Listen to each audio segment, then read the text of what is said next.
Into the news hour, checking out what is actually making headlines in regards to the business stories. Jerome Post Sonko. And we're going to kickstart off from hotel owners who have actually been urged to stop charging Ugandans in dollars. The State Minister for Tourism, Wildlife and Antiquities, Martin Bahinduka, has urged hotel owners to stop charging Ugandans in dollars. While addressing the media, Bahinduka says that this act has antagonized domestic tourism in the country, saying that Ugandans rarely use dollars in exchange for goods and services. Pedersen Mumbere reports. As he was launching the domestic tourism campaign for 59th independence celebrations, the State Minister for Tourism, Wildlife and Antiquities, Martin Bahinduka, urged hotel owners to stop charging Ugandans in dollars, saying that Ugandans rarely use dollars in exchange of goods and services. Of course, we shall continue engaging hotel owners so that a Ugandan can get an easier price that they would be comfortable with going forward. So we are going to make a movement for you as domestic travelers as cheap, as affordable as it can get. And we've agreed as a ministry, of course, with our partners, especially UWA, that we are going to open up these protected areas and allow a number of people to go and construct hotels there. The more hotels we have, the lesser the price. The problem with hotels are so expensive because there is high demand and the hotels are few. So we shall open up space so that there is so much accommodation. So you spoilt by choice for yourself. Researchers have results indicating that the factors of tourism prices, tourism information and tourism attractions were statistically significant in explaining the demand for domestic tourism in Uganda, while individual income was statistically non-significant. They therefore recommended the reduction of entry fees and transport costs to tourist attractions in order to improve demand for domestic tourism in the country.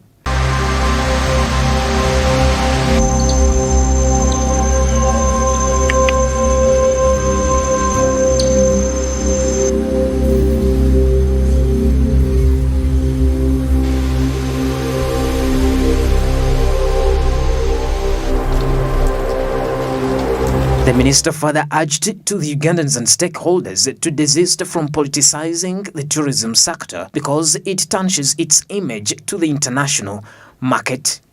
Travel, see, tweet about it, post about it. Unfortunately, there's a lot of negativity around the sector within Uganda. And I've said this, yes, it's true, we could differ politically, but this is our country and there's a lot of beauty about it. Yesterday, a few days back, I saw people post about Dubai and how bad it was. Honestly, I posted somewhere on my Instagram and on my social media pages, and of course I aired out my concerns. But you can imagine, I know that was a small hiccup, and I know we shall have a bigger press conference to talk about this. But if you see what the other foreigners were doing or talking about Uganda, marketing us even more than the Ugandan. So I know there's no country that is perfect out there. Whether you went to the US or within the East African circles to Kenya, there are challenges here and there. But let's talk about the good a little bit more than the negative. For instance, I know that in Dubai, our first day buy, if you look at how much deals we made, we signed deals of over $860 million. Our first day. Second day, over $650 million. And we are going to be there. This expo is going to go on until March next year. So it's a good opportunity. So let's talk about the good, not only the bad. Let's put politics out of the beauty of this country. Tourism in Uganda is focused on landscape and wildlife. It is a major driver of employment, investment and foreign exchange, and highly contribute on the country's GDP. Tourism can be used to fight poverty in the country, and there are other tourism companies which employ people directly as drivers, guides, secretaries, and accountants, among others. These companies sell products to tourists, for example, art and crafts, and the traditional attires. Second gospel is about simplicity. Like I said, before COVID, the tourism sector was the biggest contributor to our GDP, bringing in around $1.6 billion annually, employing around 600,000 people within the sector. And so it was contributing. Of course, after COVID, we were affected not only as Uganda. COVID was a global problem. Countries were hit because of the lockdowns. But thank God, of course, we are recovering. The number of tourists that are coming in have increased. Last quarter alone, we had around 20. Last year, in 2019-2020. In the first quarter, we had around 21,000 Ugandans. But in the quarter of this year, we had tripled to around 78,000. So we are growing. The hotels have started picking. And of course, we think that by the end of this year, probably, we could still hit the $1 billion mark in the sector. So I think we are recovering well. And yeah, we hope that things get better as we go forward.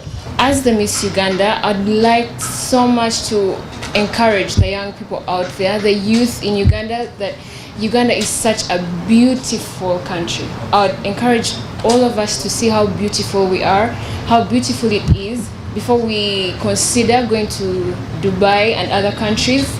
I'd encourage Ugandans to please visit all these beautiful places that we have. Let us encourage more Ugandans to carry out domestic tourism. And this, I mean, let's encourage Ugandans to go to Lake Mburo, to go to Fort Portal, to go to all these amazing places, because I know for nationals it's very accommodating price. I encourage Ugandans to do that, and I'm so privileged and happy to say that I'm going to represent Uganda in the 70th Miss World that is happening in Puerto Rico. So for me to have this experience this weekend, I have so much to show the world out there, so much to show Puerto Rico, so much to show everyone in Africa that Uganda is the best country in tourism. There is no other place would rather be than in Uganda, visiting our places, enjoying our places, and being the local ambassadors to the tourism of Uganda. In the late 1960s, Uganda was visited by 100,000 international tourists each year. Tourism was the country's fourth largest earner of foreign exchange. The tourism industry ended in the early 1970s because of political instability. By the late 1980s, Uganda's political climate had stabilized, and the conditions were stable for reinvestment in Uganda's tourist industry. Pedson Mumbere, Smart 24.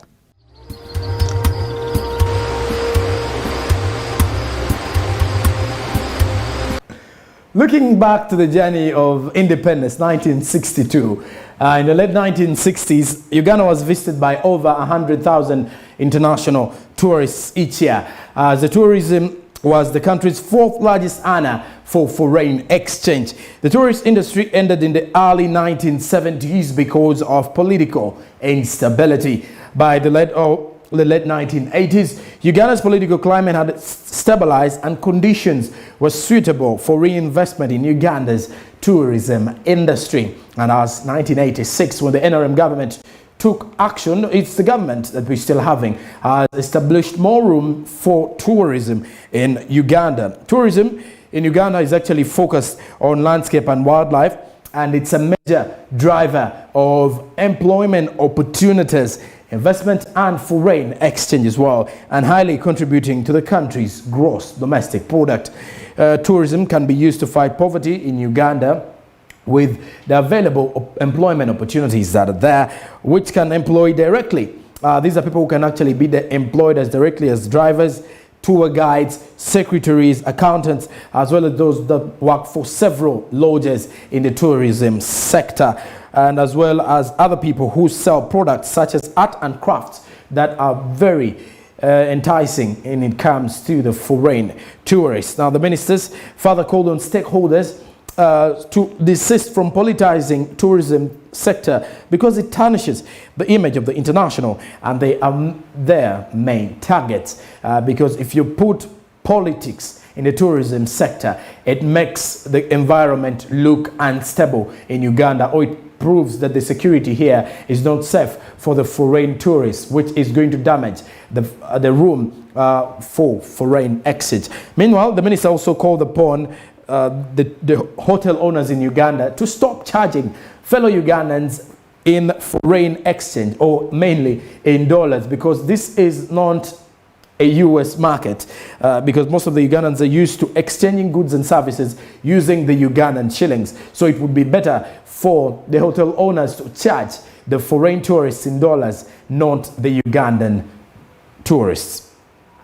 All right, now checking out and moving on to the next business story in regards to the news hour, checking out other stories in that aspect away from that of the tourism. Just as we actually heading into the next one, if you're to remember, most probably, if you're to visit around town or you actually go up country as well as the bigger 5-star hotels in the country, most of the premiums charged are in US dollars. That is something the minister is actually again saying Ugandans are not used to exchanging goods and services using dollars. So the hotels should actually charge them using the Ugandan shillings, or that is the Ugandan currency. Now moving on, Wumeme is actually stuck with over 250,000 pending applications in urgent request for free electricity connections, which has been attributed to limited funding by the government.